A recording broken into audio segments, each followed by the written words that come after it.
Hello everyone, and welcome to episode 37 of my Bloodborne effective run. I'm sure you've already noticed this is a different character than the one we've been featuring in the rest of the episodes.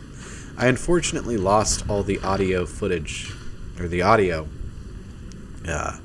for the original recording of this run. This character is closer to what it would be like if you've done Chalice Dungeons, or if you have gone through some farming.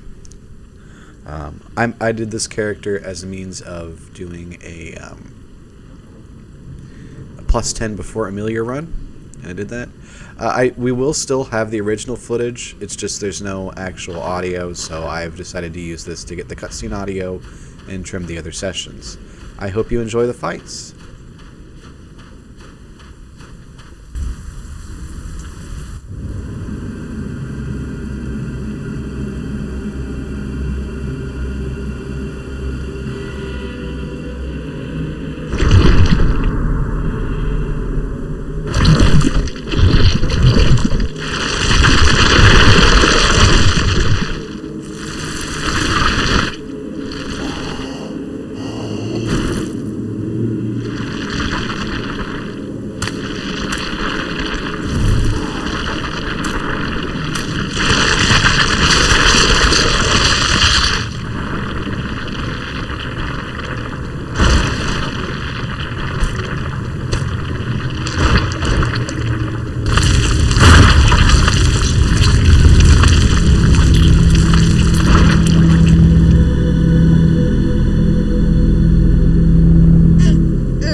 Orphan is specifically built to make you panic, so my best advice is don't panic. If you're a Hitchhiker's Guide to the Galaxy fan, that's a good one. Also, my second bit of advice is don't fight on top of costs. It makes the whole parry build kind of inconsequential. So, Orphan is going to chase you down and try to make you panic. And the moment you panic, you're going to die. Really, it's okay to back up and take a moment to try to get a couple of heals, but for the most part, this is where you want to be, up in his grill. He'll back off. You can take advantage of him backing off. See, I panicked there, and I took a boatload damage. That's an example of him backing off, which is when you're supposed to heal. He's got long-range attacks, and then this is my favorite attack, where he jumps up and goes after you. Instead of backing up when he does that, walk forward, charge an R2, just like this, and get a backstab. That is how you fight Orphan. So I'm still not set on what I want to do next. Looks like he's about to go into second phase. We'll discuss that later. Get unlucky with my backstab there. But if you farmed your health up, and you follow this strategy, and you can keep your calm, Orphan's a relatively easy fight, except for second phase. Second phase is pretty tough. It takes a while to learn, but it is quite parryable.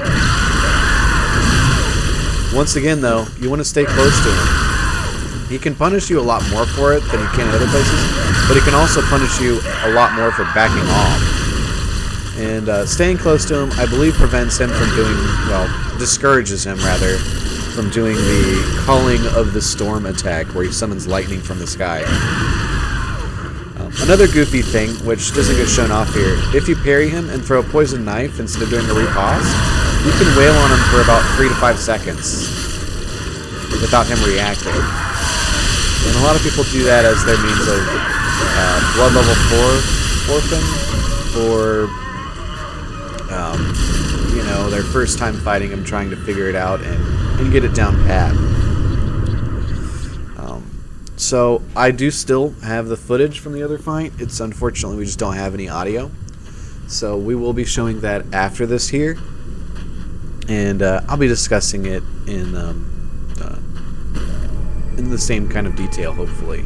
I did put in music, and I tried to time it together. And here is the actual ghost you're supposed to slay, apparently, to end the nightmare.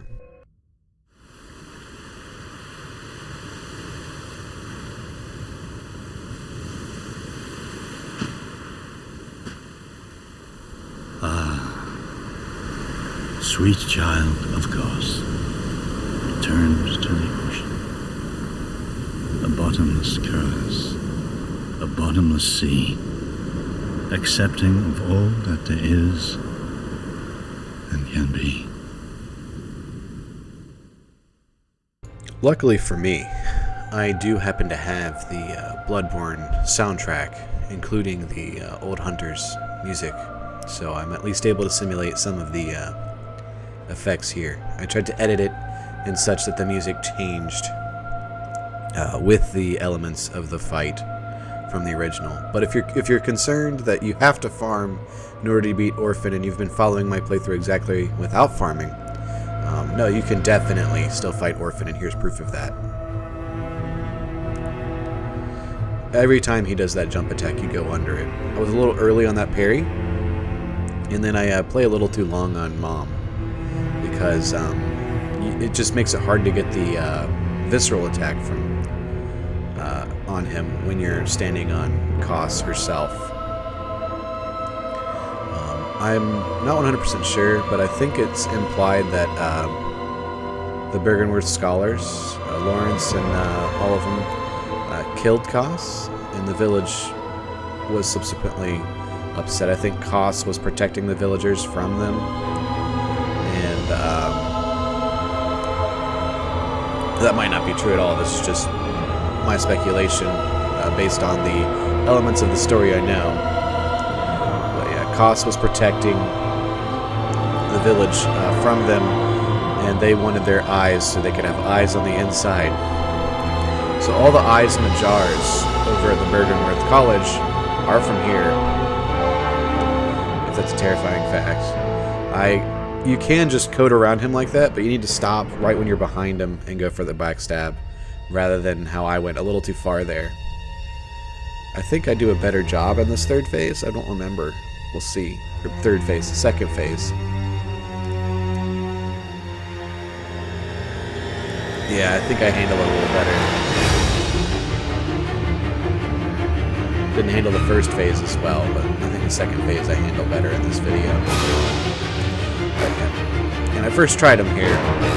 So I was actually really worried about this fight going into it, because I had kind of talked a big game to all of my friends about how Orphan's not a big deal, and how I like the fight. And, well, I'm glad it went really well. I was very relieved, because I got nervous that I wouldn't be able to do it.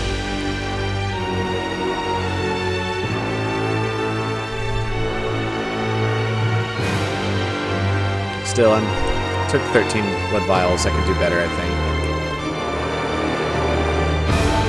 Anytime he jumps up like that, try to go under him. Don't back away. Go forward. And then that's the fight.